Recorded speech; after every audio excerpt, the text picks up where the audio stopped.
Chairman CBDT, Member CBDT on the dais, former chairpersons of the CBDT, members and all officers and staff belonging to the Revenue Service. It gives me immense pleasure to be here on an evening where the versatility of the IRS, the talented officers that you are, in fact, multi-talented that you are, has been so beautifully showcased on this 165th year of income tax.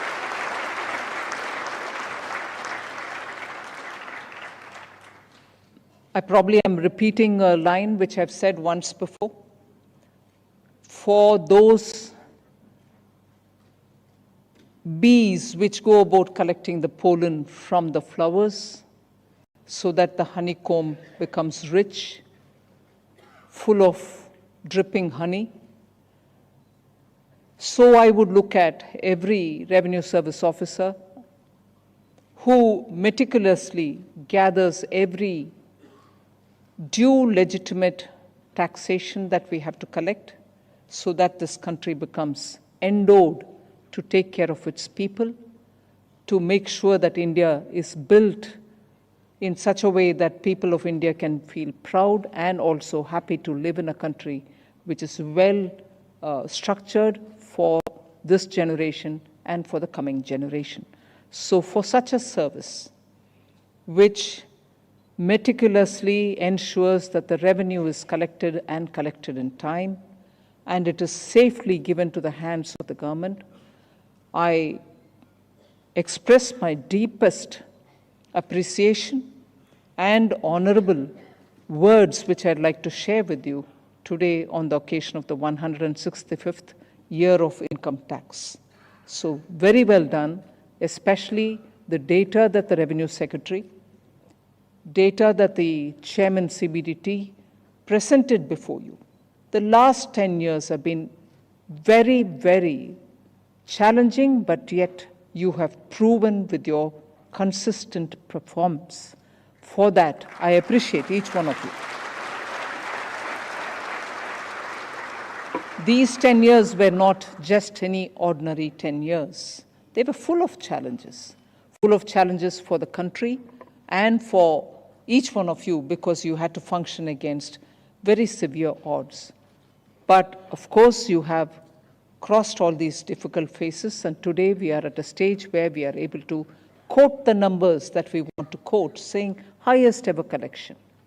We also quote the fact that by introducing the faceless system, we are probably the one and only country anywhere in the world with such a technology-driven system wherein individual subjectivities do not influence the taxpayer's mind, but he is treated with a sense of objectivity and therefore faceless. Although I would recall that in 2020 when it was brought in, and subsequently when in 21 we brought in the appeal also faceless, we tread with caution. All of us were very cautious about it. We were very hesitatingly moving forward. While we saw the merit of it, there was also this question of, will we be able to do it well? Can we take it forward in a complete faceless sort of way? And so on. Legitimate concerns were there in the minds of most of us, but to the credit of each one of you, today faceless in direct taxation, faceless appeal in direct taxation is being quoted even by the indirect taxation people and saying, can we do this also for us in the GST and many others. So you've not only removed the initial apprehensions which were in the minds of people, today it stands out to clearly showcase how, because of the faceless, we've earned the confidence of our taxpayers. You're able to showcase that much of efficiency even in a faceless system, as much as you would have done when you were meeting them one-on-one. Assessees do feel comfortable, and also simultaneously along with this, in a year's gap, I would say, we came up with the second tax regime, the new regime as we would call, the alternative regime as we've called, even as the first one continues still today.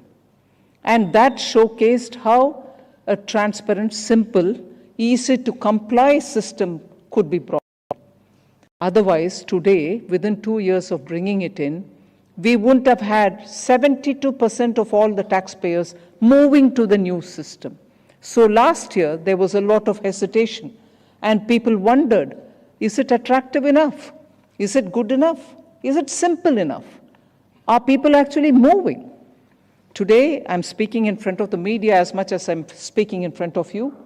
Media constantly kept asking us, do you think the second system is being welcomed? Are people willing to move to it? Is it simple enough?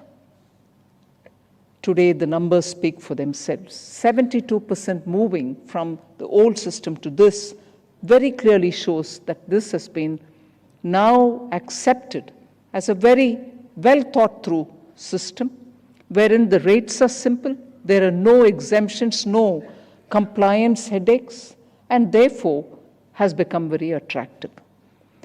For those who look at income tax from outside, who think, why can't the old system also, old regime also, get the same benefits as the new one? I would like to upfront say that in the process of moving towards a simpler and a easy to comply system, which will be bereft of all the complications of exemptions and so on, we came with this alternative system and underlined the fact that it shall only be an option, it's a choice. We are not compelling people to move from the old to the new. When they think it is going to benefit them to move, they would automatically do. So we gave them the option to move, and if they did find it not so convenient, they would even have the option to go back. With all these kind of flexibilities, India's direct taxation is very clearly understanding the requirement of the people and giving them a flexible way of transitioning towards a simpler, easier, and easy to comply system. So the transition is more on the principle of nudge rather than this is it, you take it, or else I'm sorry, you have to comply and there's no alternative. That's not the approach our government has taken. Prime Minister Modi has been very clear from the beginning that we need to provide simpler system. We need to make it easy to comply. We also have to continuously show reduction in the rate, so that once that kind of a reduction in the rate and simpler system comes in place, the tax net would widen because people will understand that it is easier to comply, beneficial to comply, and simpler to comply, and therefore they would move. That theory is now proving to become correct because you see the way people are moving out of the old regime to the new.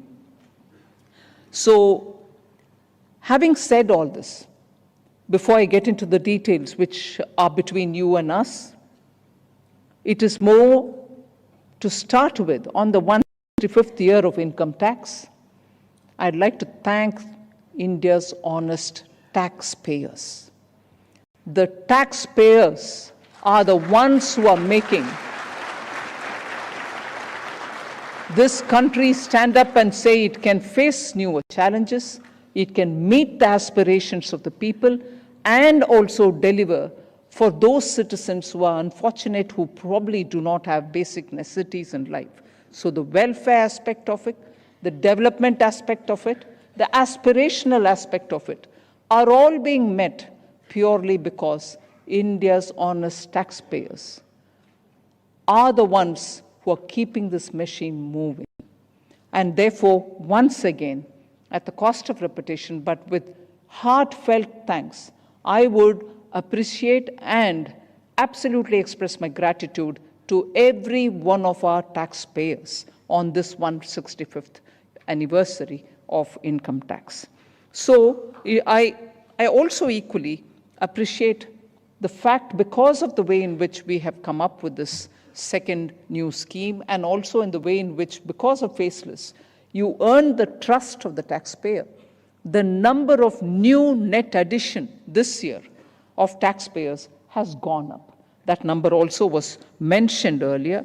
And I'm indeed very grateful that 58.57 lakh ITRs were received from first-time tax filers, which actually is a great point. And I can see the tax net widening, and to these new first-time tax filers, I give a great word of appreciation, because we need such examples which will showcase to the world that India is a country which is getting more and more formalized. People are coming on board and paying up the taxes. This budget 24-25, I made very clear statements that there shall be 4 major objectives that we like to reach: simplify taxes, improve taxpayer services, provide tax certainty, and reduce litigation. On all these 4 grounds, I can see a lot of work happening. I appreciate the board for being open-minded about how these steps can be taken forward.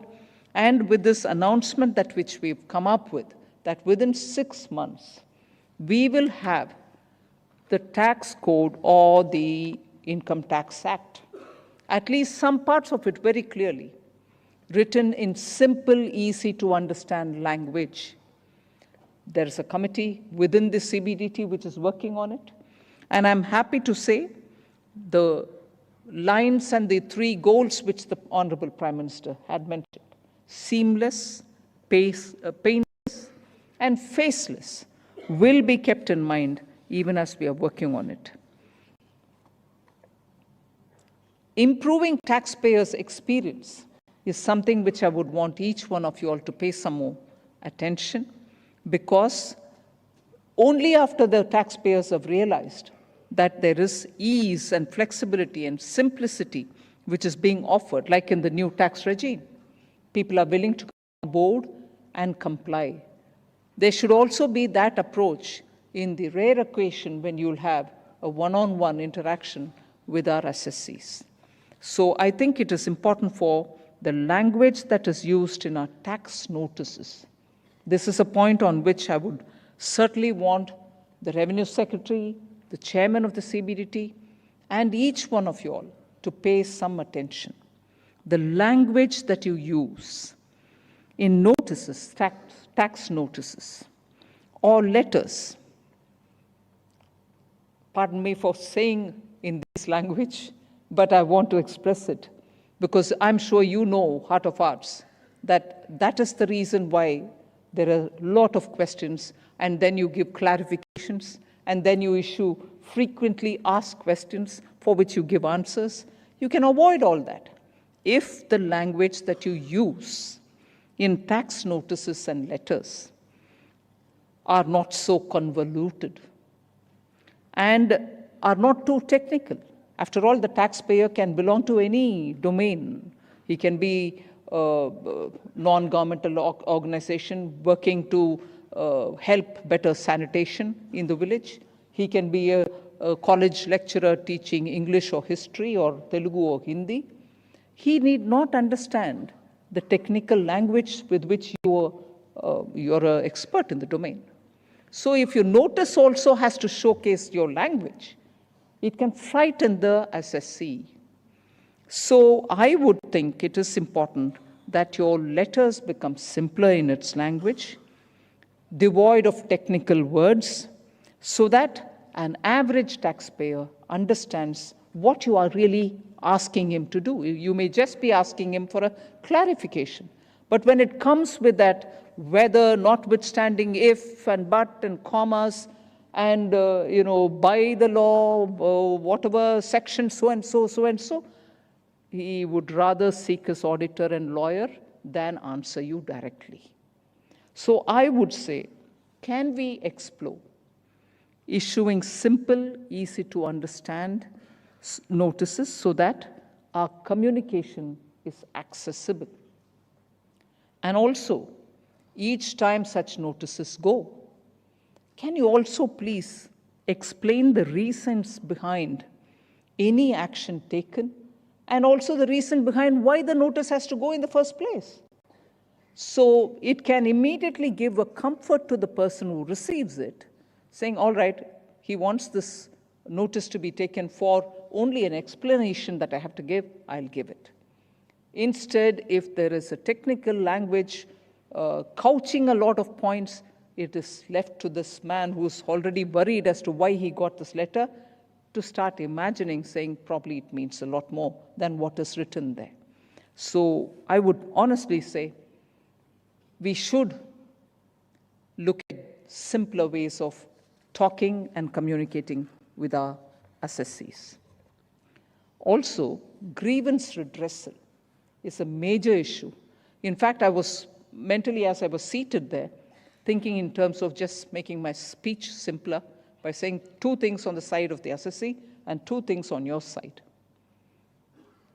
I'm elaborating, so I'm not making it as simple as that, but eventually, the 2 things that your side you need to come up with. If you've had a universal recognition for having brought in the faceless, the only country to have brought in a faceless, can we on this 165th day commit ourselves to say faceless, fair, and friendly? Can we make it that?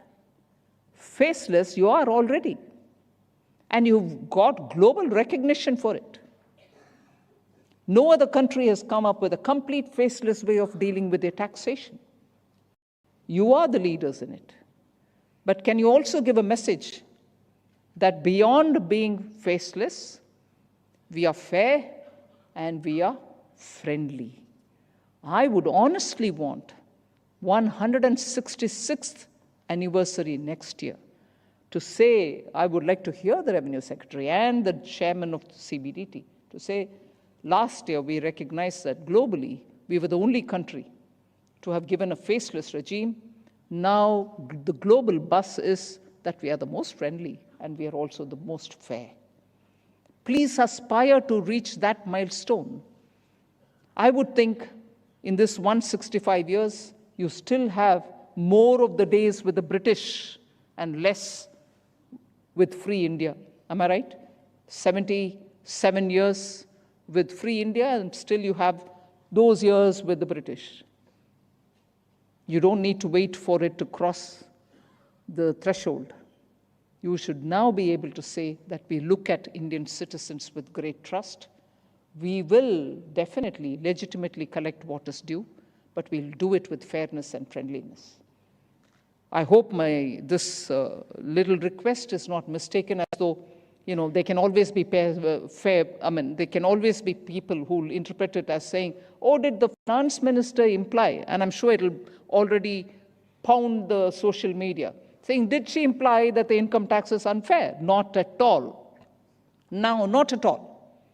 But if we want to create that overwhelming impression, we need to push forward in that also as much as we have done on the faceless. Easy to be spoken to, people to approach you, simpler ways in which you communicate are all the ways in which you can show that you're transparent and fair. And friendliness is not at the compromise of what you have to do as a sovereign duty. You can still do it. And many income tax officers have been seen and looked up. In fact, from the time I've heard the songs being sung by your own people, by our own IRS, what fine qualities you exhibit. Writing books, doing wonderful cultural work, being good sports persons, trainers of sports persons. These are not finer qualities which are coming out. They are. Similarly, even in dispensing your duty, a little extra, yes, I'm here to help you, will you tell me what it is, would help. So place the trust on the assessee, please. The other one pillar in favor of the assessee that I would like to place before you is, can the experience of filing returns on the first day when the session opens, 1st April, I think you'll start the moment he knows that this financial year starts, he or she plans his assessment filing. Let the experience of filing the assessment on the first day be as good as on the last day, 31st July of that year. Why should the experience be more tense when it gets to the last day, final day, deadline day? And it's good that you're reminding them periodically, please, one more week to go for you to file. But it need not be in such a way that one more week to go before you. Yeah? So if there is a way in which that communication can also be inviting them to file rather than frightening them to say, file or else. So there are simpler ways in becoming a little more amiable. You're doing a splendid work. You're doing your duty. No doubt. No one can question that. And that is why today you find compliance increasing. But an element of simpler and finer words in communication will remove that impression which is going out. And I can, standing here, say that impression is not fair at all. There can be one or two people who are being difficult. But the entire service being painted in those colors is not right at all. And I would stand to defend any time saying what the service has done to this country. So despite all the sometimes not fair-mouthed language which flows particularly in the social media, I think the service has done well for itself for having dealt with some of the adverse remarks, but I would strongly stand by you on it. We should not get carried away and respond to any of this. Your service is important for the country. You're doing what is mandated for you, but as long as you do it with fairness and openness and with trust in the assessee themselves, I think we'll be able to cross the bridge to convey the fact that you're performing your duty, and you will definitely try as much as possible to be fair and transparent. But that is why the communication that you use will have to showcase that you are, for a particular reason, approaching a particular assessee with the reason stated. Your side of the story should be fairly clear and crystal clear. So I would think that is one of the things that I would put forth before you on this 165th year. Litigation management is something about which we've said that even in the budget that we've come up with, monetary thresholds for departmental appeal has been increased so that your time doesn't go in pursuing smaller cases, but we'll be able to take the bigger ones and focus on getting success in them. We've also come up with a Vivad Se Vishwas this time too, and I think that will also give some relief to the assessees. And one thing which was much discussed with the board, I'd like to repeat it here, deploying more officers to dispose the backlog of first appeal is something which we have mentioned in the budget. I would strongly nudge that we move fast on that so that we are able to give relief to the assessees. I've also mentioned about earlier, but I will again drive the point home, judicious use of power. You're vested with rightly adequate power to perform your duties. Rightly, you're vested with that kind of a power. But I want you to be conscious that you use it judiciously. And on that, it must not come at the cost of fairness and integrity. Please kindly listen to the few words that I say in this context. It is for us. And there is no difference between a minister and the chairman of the board, or the revenue secretary, or an officer, or a principal commissioner, or an additional commissioner. All of us face the flak if we are not transparent in the ways in which we deal with our assessees. So it must not come, your use of power must not come at the cost of fairness and integrity. The department must exercise its powers judiciously, ensuring that taxpayers and businesses are not subjected to unnecessary harassment. Tax authority, the authority that is vested in our tax officers, is meant to ensure compliance and not to create fear. I am sure there are members in your own households, if they received a notice, and if the notice was simple and straightforward, they wouldn't even call you on the phone to say, I received one. But I know of some people who immediately call up their friends who are in the service to say, hey, I've got this notice, what is this supposed to mean? Immediately, the sense of fear that comes into people should no longer be there, because you're now conscious that you're doing a job, particularly through the faceless, which is full of trust on the assessee. So kindly ensure that the notices or letters or the inquiries that you send through email are so worded that they are simple and straightforward. Use enforcement measures as a last resort. It's a very important line. Kindly keep that in mind. Only as a last resort. Enforcement measures. Action taken is proportionate to the issue at hand. That's a guiding principle I would want you to keep in mind. That you don't take action which is disproportionate. And only then fears compounds. People would think, I've only done this one little mistake which I'm willing to correct, but look at the ham-handed way in which I've been dealt with. Avoid that. Also, always follow due process. Even if you're trying to help the situation, don't violate process. And then the goal is to encourage voluntary compliance.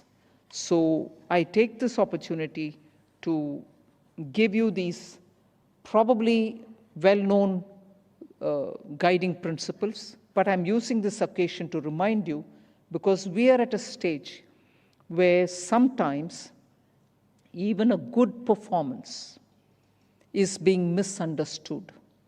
There are times when people have accused us, saying, you're generating so much resources, but you're not being fair to us. You will almost on an everyday basis hear this comment coming, which is not any fault of yours. You're doing your duty. You're making sure there are no evasion. You're making sure you'll plug the loopholes. But that's seen with a bit of cynicism, which is not fair. And I don't support that. I'm with you because you're performing. I'm with you, you are doing your sovereign duty more diligently. And therefore, we should be extremely careful that these are not misread and you're not being judged wrongly. The one other, I said two on the side of the assessee, two things on the side of assessee. The first one I formulated saying, faceless, fair, and friendly. The second thing, refunds. I think you're performing much better than before, but I would still think there's a lot more to do. Can refunds go sooner rather than later? Can refunds be, because I can see that this time, in the current assessment year, 1.21 crore returns have already been processed within 24 hours. Am I right? Within 24 hours, 1.21 crore assessments, returns have been assessed already. So if I go by that measure, and if you're able to do it within 24 hours, can then the refunds happen faster? Because this year, you have performed much better than every other year, but I can also see there is room for improvement. We are also clearing up a lot of assessment from 21, some from 22, but can it be speedier than what it is now? So I won't take more of your time. It's been a very satisfying and immensely pleasurable evening. The multi-talented people have come out, showcasing what they can do. Capacity building is one point which I would like to underline as my parting remark. We need to build capacity in our officers to be more efficient in the way in which they use the technology, also to understand the global negotiations on various points. Particularly on the two-pillar solution, I think we'll have a lot to contribute to in the negotiation, as much as be ready for when the two-pillar solutions are concluded, for us to be carefully executing it in India. So I strongly encourage the CBDT to see the best practices which happen globally, the emerging areas in which we need to learn a lot more, and on international taxation assessment, we need to also get a grip of how things are moving all over the world. So I think these next 5 years are going to be very critical in the growth of India. The aspiration is by 2047 we become a very developed country, for which our Indian citizens, our people, will have to be a lot more empowered. They should have a lot more opportunities for creating better economic environment for themselves and for their families. In that, the contribution of the Indian Revenue Service is going to be immense, and the income tax officials, therefore, will have to be a lot more energetic, future-looking, and be a lot more using technology. So with these words, I thank you and wish you for the immense contribution that you've made in the 165 years of your service to this nation. Thank you very much. Jai Hind.